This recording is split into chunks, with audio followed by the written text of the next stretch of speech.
Thank you, Chip. Okay, so the warning on the screen is because we're going to be looking at pictures and things and some small details. So if you usually have a hard time seeing things on the board, I would highly recommend moving up so that you will be able to see. Because I can only make the pictures so big. So now's your time. I won't look at anybody if they want to walk up, and I won't shame you. But if you say later that you can't see, I might shame you. So.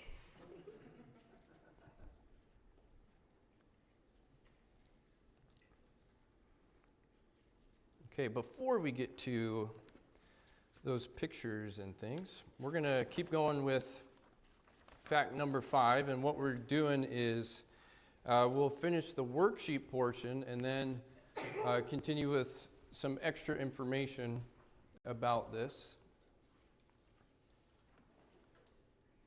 I do also have to say we figured out the problem with the subtitles, and it was that the button to turn off the microphone had been clicked at some point.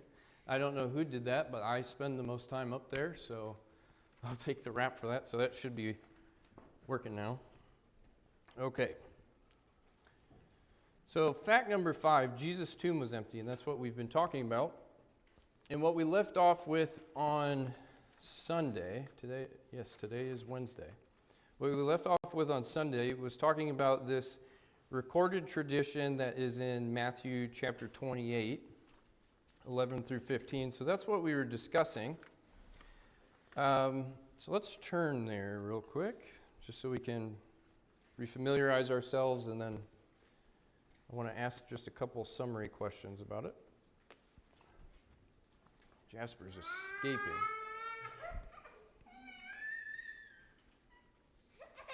Thought he was home free.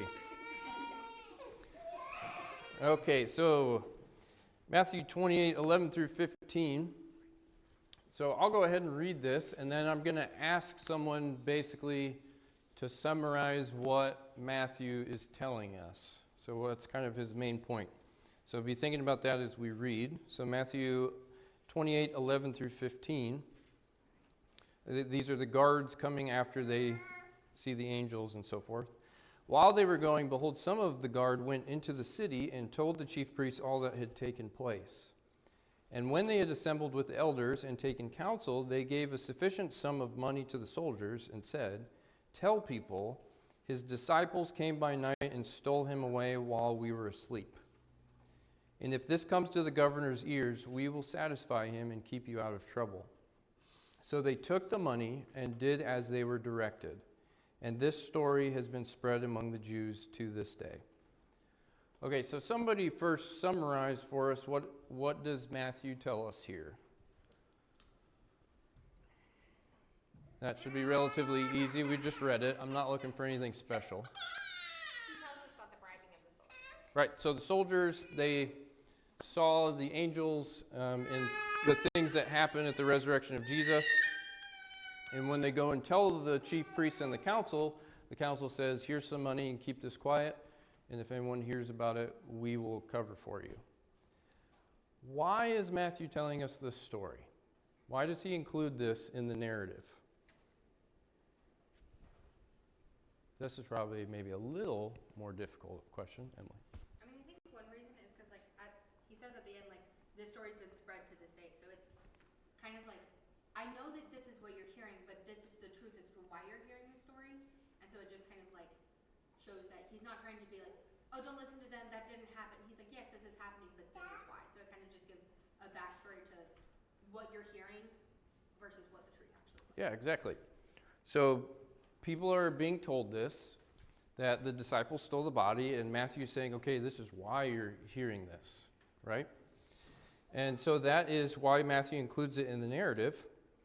And with what we talked about, there's something else really interesting about this, right? Not just that Matthew's telling it, but why did the leaders have to come up with a story? Whether you agree with Matthew's story or not, why did the leaders have to come up with a story like this? The tomb was empty. So they're agreeing with the fact that Jesus' body is not in the tomb. And Matthew's saying the reason why they're telling people that the disciples stole the body is because there is no body. And so Jesus' followers and Jesus' enemies are all agreeing that Jesus' body is not in the tomb. And again, yeah, this is one thing where if you're not looking for it, we can really easily miss that. But this is huge, right? This is direct evidence that in the first century, in that time, people were saying his body is gone. And not just those that were sympathetic, but even those that were enemies.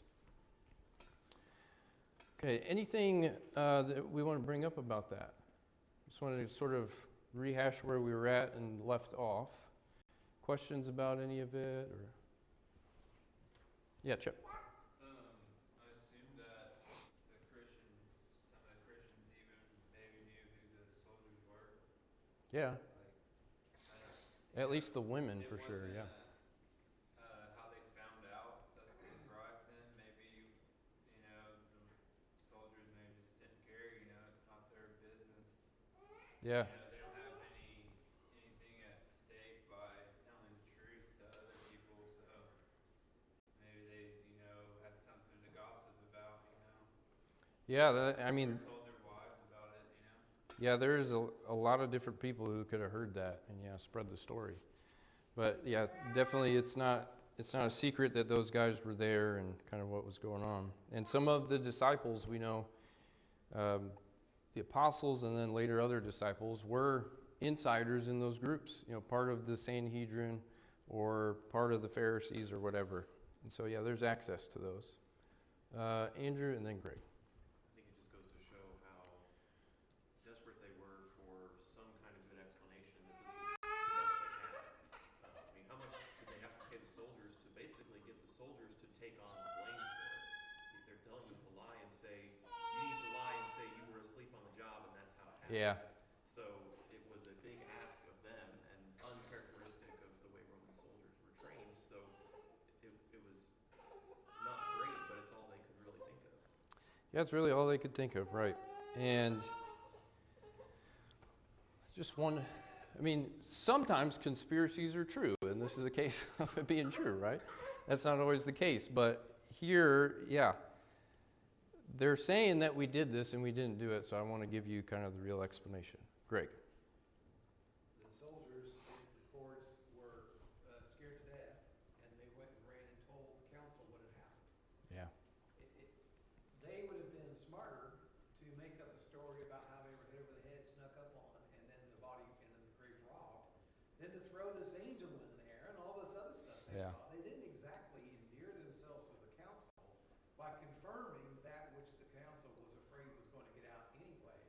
If you're going to lie about what happened, if it wasn't as they reported, they sure picked a dumb way to explain it. They should have picked something that would have been more reasonable from the standpoint of humanly possible, Right. instead of coming up with a fantastic tale, just in order to anger the council.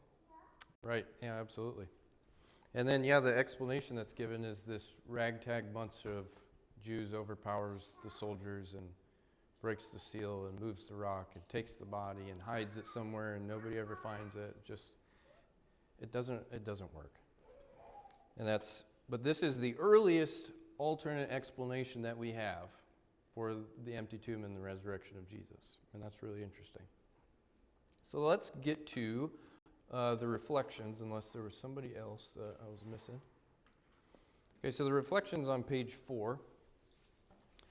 So we've talked about this a little bit, but does the detail of Jesus' tomb being empty by itself prove the resurrection? Does just the empty tomb by itself prove the resurrection? And if you say yes or no, I'm going to ask you why. No. Why? We just went through a whole list of speculations that people made or different reasons why the tomb was empty, and some pretty fair assumptions on what happened. So just the tomb being empty itself doesn't show that he's had to have risen. It's the only explanation. Yeah, there could be a lot of reasons why the body was gone, right? And it could be somebody else stole it his followers stole it. It could be, they took him and put him with the other two guys that he was crucified with in the common grave, all kinds of things. And so that by itself, does not prove it.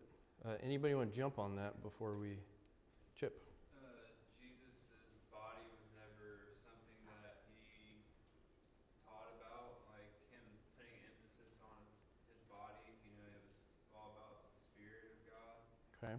So, like, just the body being missing wasn't as important as when he came and revealed himself to the apostles again. Okay. So, Jesus does say specifically that his body was going to be raised, and his physicality that he shows the apostles. Importance of the body, particularly if the body was still in the grave and he still revealed himself as just a spirit, would still have the same importance. But I guess because of the prophecies about being raised from the dead, makes it more important, I guess. Okay. Yeah. All right. So there's a lot of reasons why the tomb could be empty, and so the empty tomb is just part of the story. It's one detail that shows, okay, something happened because he died and his body is no longer there, and so we have to come up with an explanation for that. So if you're a historian looking through these things, you can't just say, oh well, yeah, this guy's body disappeared, and we just leave it at that. There's got to be some explanation for it, and we have a couple different alternatives for why that might be. But it is something that needs to be explained. Great. They had sealed the tomb in order to prevent tampering. Why didn't they just go and roll the stone back in place and seal it again and pretend like nothing happened? I don't know. There's better ways to treat this, because it's not like it's everyone's job to go and crack the door open and see if his body's still there. Because most people won't want to do that. Most Yeah. people aren't interested in doing that at all. And you could have probably pulled off the stunt or the conspiracy about resealing an empty tomb, and if you were certain he was not going to walk on the earth again, you'd probably get away with it. Yeah. I don't know why they did what they did, but I'm sure panic had something to do with it. It seems like when you're looking between the lines of all that. So, number 2, kind of the same thing in a different direction. Does the empty tomb by itself explain the disciples' belief in Jesus having been raised from the dead? Does the empty tomb explain the disciples' belief in the risen Jesus? And again, if you say yes or no, I'm going to ask you why. So, Brace. I'd say no, and primarily because the initial reaction to the fact that the tomb was empty was to presume that something else had happened to it, not that he was raised from the dead. Mary Magdalene in John 20 thought that the person she was seeing was the gardener, Yeah. and that he might have some idea where they've taken the body of her Lord. And so she asks him about that. The disciples don't seem convinced initially, even by seeing the things that they saw. They certainly weren't convinced by the testimony of the women. So it seems like they had other explanations for the empty tomb. It was when Jesus appeared to them that it became all too evident that this is what has actually happened. Yeah, absolutely. Because when they see the tomb empty, they're confused. That's the first reaction. They're confused and astounded, or however your version's going to say it. They don't understand what is going on. And so they're not jumping to this conclusion of, oh, he must be alive. They have no idea what's going on, and there's a lot of question marks being raised. Jeff? Just think, John chapter 20, verse 8. That might be what I was looking for. It seems like John had, finally the other disciple who had reached the tomb first also went inside and saw and believed. So there seems to be some belief on the part of John here. Yeah, and you wonder, what exactly does that mean? Like, what is he believing, right? Is it just that something happened, or is he taking it all the way of, oh, well, Jesus must be alive. Yeah, it's definitely, it's really interesting, and he's the only one that we really see a mention of that, right? Yeah, they reach the tomb. Peter goes in. John waits a little bit, but then when he goes in, he saw the same things, and it said he saw and believed. But then in the next verse, it says, for as yet they did not understand the scripture that he must rise from the dead. So it says John believed, but it says they didn't understand that he was supposed to have raised from the dead. So it's like, okay, John, what are you saying you believe, right? Which is really interesting. And if in that same context, so John chapter 20, let's all turn there because there's something else I want to look at a few verses earlier. So John chapter 20, and if you go to the beginning of the chapter, we have the same thing on the first day of the week. Mary Magdalene comes to the tomb, and it's still dark. They see that the stone had been taken away from the tomb. In Matthew, or it might be Mark, they're wondering who's going to roll the tomb away, or the stone away for us, because it's a big 4 or 5 diameter rock that's going to be several hundred pounds. And it says they ran and went and told Simon Peter and the other disciples in verse 2. And what they said was, they've taken the Lord out of the tomb and we don't know where they've laid him. Well, that's kind of embarrassing to write later, right? That they just had no idea what had happened. You know, it doesn't say that they knew everything automatically and they understood this whole thing. What we're told in all the Gospels is that they're confused and perplexed and worried that maybe something happened to him, right?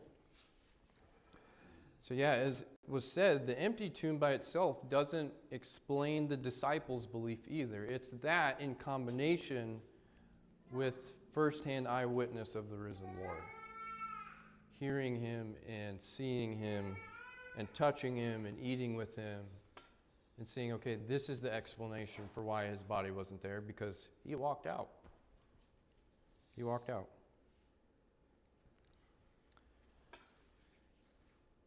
So the number 3 here.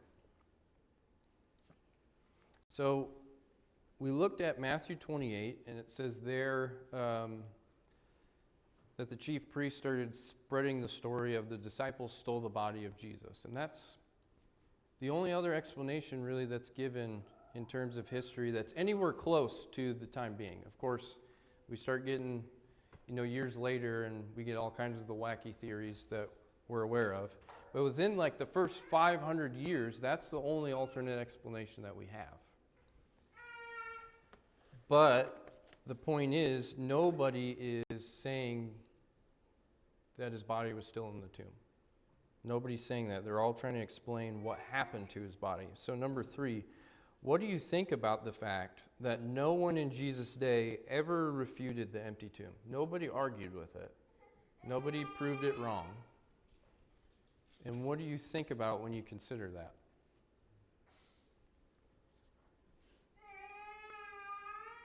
Hopefully you're thinking something. I mean, I think it's pretty important.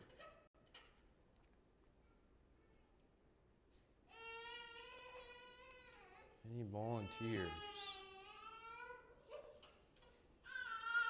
What do you think about that no one ever refuted the empty tomb in that day? There were so many people who saw the empty tomb and that they listened.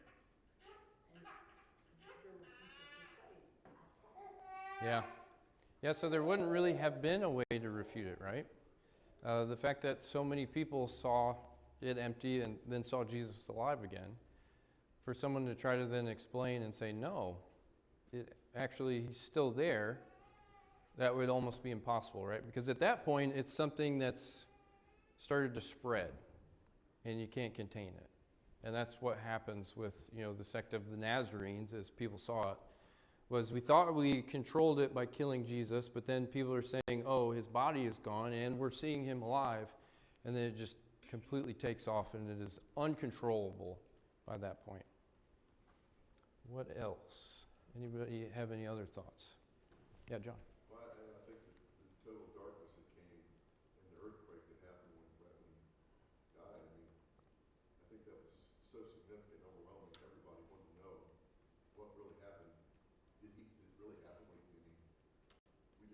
sunlight.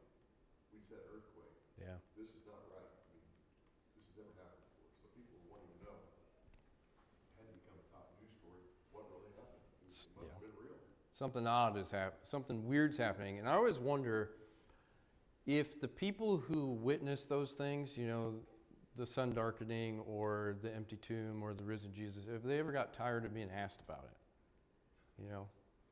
Because even Paul in 1 Corinthians 15 says there's, you know, these several hundred people that saw this, and you can go talk to them.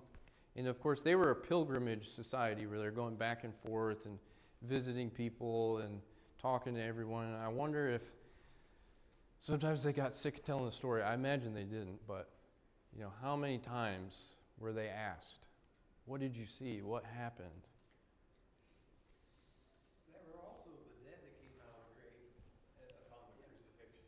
And it wasn't just random dead. It was, these are my grandparents and my great-grandparents. I recognize these people. I know who they are. And so to say they were confused, they were scared to death is what they were. Yeah. They understood the supernatural, but they hadn't pieced together all of the ramifications of what it is they were seeing in real time. They could not process that this was the hand of God trying to awaken them to what it is they're witnessing. And of course, Jesus even told them, you will see things that you will not understand until it's explained to you. And then you'll have that, oh, I get it moment, and you will be convicted because it's one thing to watch for something and long for its fulfillment and, oh, I think I saw the sign I've been waiting for. It's another thing to say, this is horrible, this is Yeah. terrifying. Oh, now I know what it was after the fact.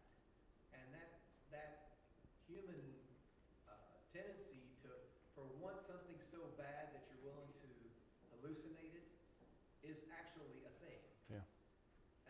But these people didn't know what it is they were wanting. They were scared. They were just completely mortified that the Savior had been murdered, and they had no way to process what was going on at that time. Yeah. This was not what they were expecting, and if they were asked their opinion beforehand, this is not what they would have wanted. Right? They were still waiting for the king to come back and establish David's throne and all those kind of things, and then they see him die as a criminal. And with the earthquake and the tombs being opened up, I have a dream every so often about seeing my father's mother. It's always I walk into the church building where I grew up and I see her alive, and I'm like, nobody else is paying attention to this, and it's terrifying, and that's just a dream. So I can't imagine what, you know, people were thinking and what they were feeling with all that, but it completely defied all their expectations, that's for sure. Because as we said, in looking at other facts, there was no way to explain all of this through what the Jews of the day were thinking. There was no way to explain all this through what the Romans or the Greeks were thinking. It was completely out of left field for them to say that God's Messiah would die and be raised from the dead in that way, and all of this would happen completely counterintuitively and undo and turn upside down all of their values. Nobody saw that coming. Okay. So sort of just concluding this, and then we'll move on to what we're going to talk about. So we opened with talking about this fact that this is not one of the universal ones where if you look, essentially everybody who studies this professionally is going to agree. It's a vast majority, but you can't say that virtually everyone agrees. But as we're walking through this and you see the details and how they put the story together, the truth of the empty tomb is pretty evident, I think. And you can even see it in those primary documents, like in Matthew chapter 28. Again, you don't even have to agree with Matthew's explanation, but he's pointing to, incidentally, that people were trying to come up with answers for why the tomb was empty, which shows that the tomb was empty, right? And if we're not going to accept what they say as to why the tomb was empty, you know, that reliability, then you have to come up with something else. And as we've seen a little bit here, and as we're going to see in the next part of the class that's going to kind of finish us out, when we start coming up with other explanations, they just don't fit with what people experience and what they saw and what the information is. So there does not appear to be any better explanation than on the Sunday after Jesus' death, some of his female followers found his tomb empty. And then they went and told others, and they saw it. And then they went and told others, and they saw it. And they saw the risen Lord. And so sort of the conclusion for this one is Jesus' followers and his enemies saw that his tomb was empty. And that's a fact. Anything that you want to tack on to that before we move on to the related material? No? Okay, this is going to be a little different.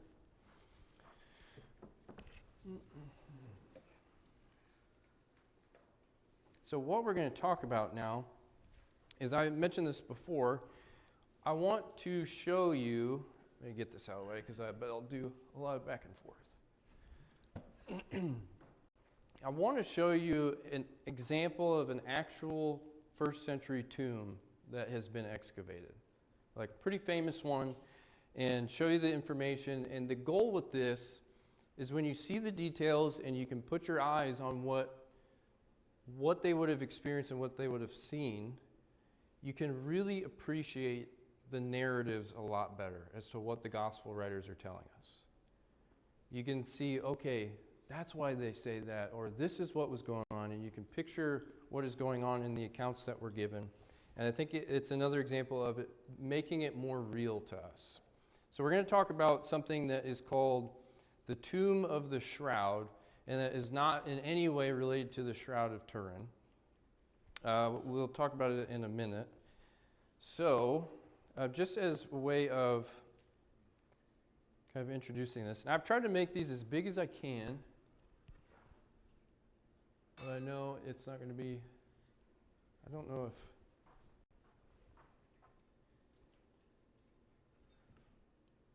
do we need the subtitles? Are we okay? Okay. I want to check before I do that. So this is just a picture of Jerusalem in the day. So just to get our bearings of what's going on.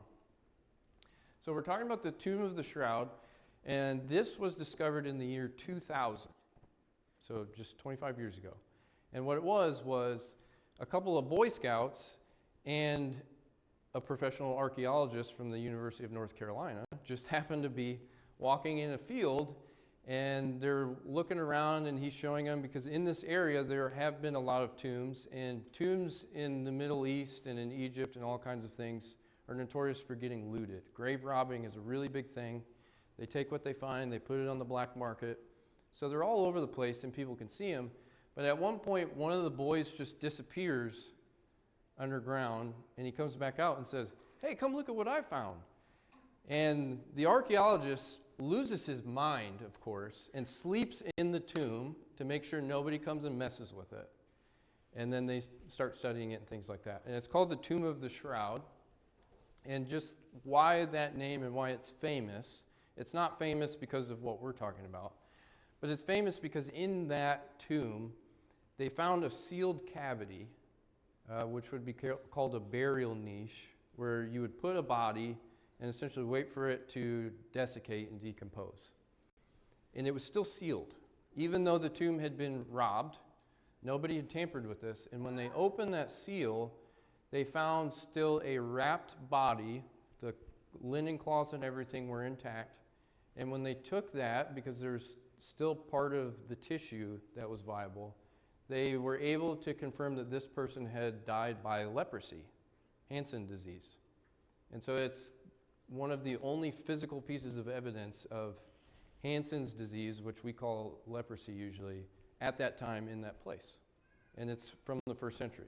But the shroud is the idea of that sealed compartment, and that's what it is. So that's why it's famous. But anyway, back to what we're talking about. So this is Jerusalem, and maybe, which one of these switches? That might help a little bit. So this is Jerusalem in terms of like the compass readout. And up here, this purple circle would be the traditional location of where Jesus was crucified and then buried very close by. And so I've got that reference to John 19, where it says, in the place where he was crucified, there was a garden. And because it was the day of preparation, they had to quickly bury the body. They put him in Joseph's tomb, partly because it was close by and they could do it. And so there are a lot of ornate tombs and different things up here. As you can see, this was like the rich person's district up here. This is the governor's headquarters over here. And so this part of town was pretty well to do. And this is where Jesus would have been crucified and buried. But what we're looking at is down here outside of the city, in the valley of Hinnom, or sometimes called Akeldama. Does that sound familiar to anybody? I had some people say, absolutely not, it does not sound familiar. So that is the potter's field, the field of blood, where Judas commits suicide. And it says, and it's called Hakeldama to this day, the field of blood. And so it's down south of Jerusalem. And then the green arrow is just, this is the Mount of Olives in Gethsemane. So I'm just pointing out locations that you'd probably be interested in. So you have the Mount of Olives in Gethsemane. Jesus is crucified over here. But what we're looking at is down here across this valley. And here's another picture just of Jerusalem. Because it's confusing when we start looking at the pictures of where we're at. So same thing. Golgotha, where Jesus is crucified up here. This is the temple complex. The Garden of Gethsemane and the Mount of Olives is over here. And then we're looking at down here across this valley. And you can kind of get the perspective of Jerusalem and what's going on, that this is outside the city limits.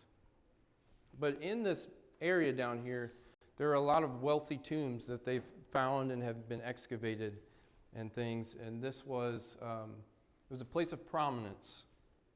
And so there was some of that up where Jesus was crucified, but also down on this side of town, and here's some examples of those. And so we talked about very briefly of a lot of these tombs being ornate, and that someone having one like this would show a lot of wealth. These are the tombs. And these aren't even the tombs, these are the superstructures over the tombs, essentially like mini temples. This is, I believe, a cemetery up here, more modern. And you can see the scale of, these are some guys up here, and these are superstructures of tombs of the wealthy from back in the day.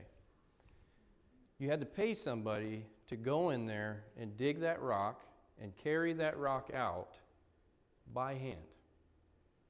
So you had to have the means to be able to get somebody to do that. But this is an example of the wealthy. There's different locations. They found the tombs of some of the high priests, the family of Ananus. They have found that family's tomb, and they're just very ornate and ostentatious. And it was basically a status symbol of, look how important we are, that we can afford all this. And as you can see, it's very Greco-Roman in its style. But that's an example of what we're talking about. But what we're going to look at here, the Tomb of the Shroud south of town, is not like this because it's been destroyed. But first I want to talk to you about maybe more of what we're seeing with Jesus. So this is a drawing of maybe what the tomb Jesus looked like, or was in, would have looked like. And there's different reasons. So you'll notice this is a lot smaller than some of those others. And part of that is because if you look at these scriptures, it says in Matthew that Joseph laid him in a new tomb which he had cut in the rock. And so the way they would start these is they would just carve out an initial chamber, and then as the family needed more and more space, they would just carve out more rooms. And you'll see an example of this in a minute. So they just start with this one area, and you would lay bodies here, and this is probably the idea of it being new. It had just been cut out, nobody's used it yet, and so they don't need the extra space. So he wraps it in the linen shroud, he puts it in the new tomb, and then they roll the stone in front of it. I was thinking about if I want to ask a question about that or not. Do you think it was common to have these circular stones on the door of the tombs? Just if you had to guess. Did I hear an answer? I don't know.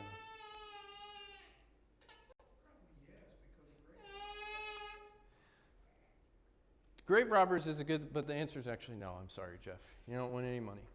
It was kind of a trick question. So they have found examples of these round stones, but it's only, I think, about like 10 to 15%. Because it was much more expensive than just cutting a square. And so basically this would be a ramp up here a little bit, and someone would have to push that rock up the ramp.